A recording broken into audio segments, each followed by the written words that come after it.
Salut à tous, on se retrouve pour une vidéo avant-match concernant la rencontre qui aura lieu entre la Real Sociedad et le Barça. C'est évidemment un gros choc de la Liga, en plus de ça, à l'extérieur. Alors, cette équipe-là de la Real Sociedad, en soi, elle n'est pas non plus en top forme. Ils sont cinquième du championnat avec 5 points de moins que le Barça. Et quand on regarde en soi cette saison, face au gros, ils ont été mis en difficulté. Ils ont perdu 2-1 face au Real Madrid et face à l'Atlético Madrid. Maintenant, quand on regarde bien dans le jeu, c'est pas non plus si mauvais que ça. Au contraire, et puis même en Ligue des Champions, ils ont su battre Benfica et faire un match nul face à l'Inter Milan, qui est quand même très très fort en ce début de saison. Et puis quand on regarde même les individualités, on voit qu'il y a quand même des joueurs ultra intéressants.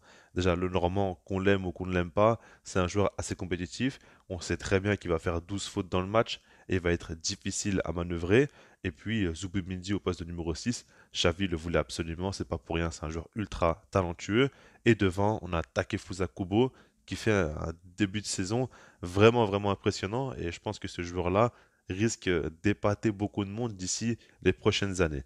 Maintenant, par rapport à la physionomie du match. Déjà, quand on regarde en soi, si on veut analyser ça, il faut prendre en compte le fait est que le Barça vient de perdre le Classico. C'est la première défaite de la saison. Ils sont dans une période un petit peu de moins bien. Peut-être que le doute peut s'installer. Il y a plusieurs joueurs qui sont absents, d'autres qui ne sont pas encore à 100%.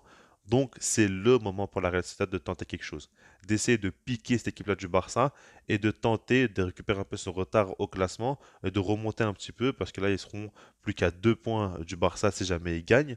Et par rapport à ça, il faut tenter de gagner ce match-là. Mais surtout, comment? En jouant comme d'habitude.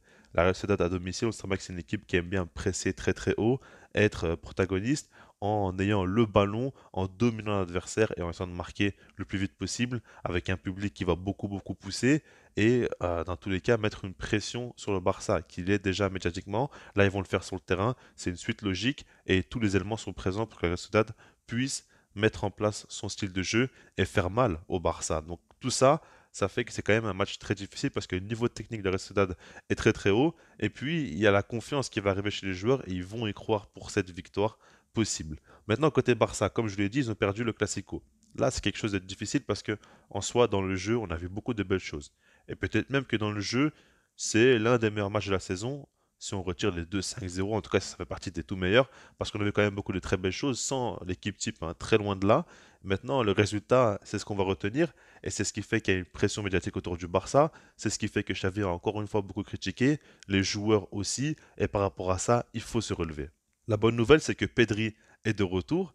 Et évidemment, c'est un peu le football qui est gagnant en plus du Barça parce que c'est un joueur exceptionnel comme vous le savez. Maintenant, ce qu'il faut prendre en compte, c'est le fait est que s'il joue, ce sera quelques minutes, je pense à peu près 20 minutes vers la fin de match. Donc, il ne faut pas non plus compter sur lui à 100% pour ce match-là, mais petit à petit, il va revenir.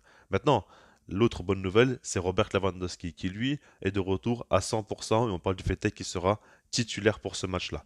Ça change beaucoup de choses parce que oui, il est beaucoup critiqué, Robert Lewandowski, mais sa présence fait beaucoup de bien à ses coéquipiers. On sait que Lewandowski, quand il est là, par exemple, un gars comme Joao Félix peut encore plus briller et même les coéquipiers autour. Donc c'est très très important et puis ça reste quand même le meilleur buteur de l'équipe. Maintenant, ce que j'aimerais dire, c'est que le Barça a beaucoup à prouver dans ce match-là. Parce que je pense qu'il y a vraiment une notion à prendre en compte, c'est le fait est que le Barça doit être motivé, doit vouloir prouver dans ce match-là qu'ils peuvent subir la pression de la Sociedad, mais réussir à sortir le ballon et à profiter des espaces pour être tueur. Marquer et vouloir tout de suite marquer encore pour tuer le match, tout simplement. Vraiment, cette notion de se dire que le Barça doit vraiment être au-dessus de la Sociedad et doit prouver qu'il y a un écart entre ces deux équipes-là.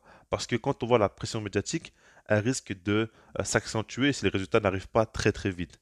Par rapport à ça, je me dis que tu perds le Classico. Si tu perds encore une fois un match, ça va devenir très difficile pour les joueurs et chaque match va devenir un peu plus difficile vu la pression qu'il y aura autour. Donc c'est vraiment le moment de calmer un peu les tensions, de gagner ce match-là et de retrouver de la confiance qui pourra faire que la suite sera plus positive pour le club.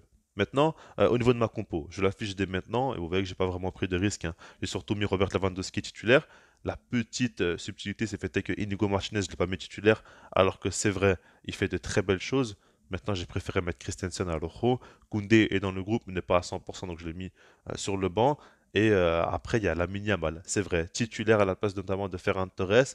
Maintenant, je me dis que dans ce match-là, il y aura des espaces, il y aura moyen de briller tout simplement en un contre un. Lamine Yamal peut faire la différence. Alors oui, on peut voir la chose autrement, sinon que Ferran Torres fait de meilleurs appels en profondeur, pourrait aussi exploiter ces espaces-là de cette manière-là, mais Lamine Yamal, je pense, sera très important parce que je pars de l'optique où je me dis que le Barça doit avoir le ballon et doit dominer l'adversaire et par rapport à ça, il pourra beaucoup apporter, même si ces derniers temps, il n'est pas non plus au top de sa forme. Et donc voilà, par rapport à ce match-là, j'attends aussi beaucoup de Baldé, hein. C'est vrai que Baldé, c'est un joueur qui ces derniers temps n'est pas au top de sa forme, très loin de là.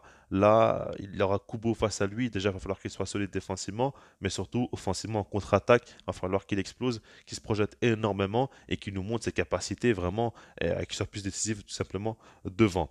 Maintenant, voilà.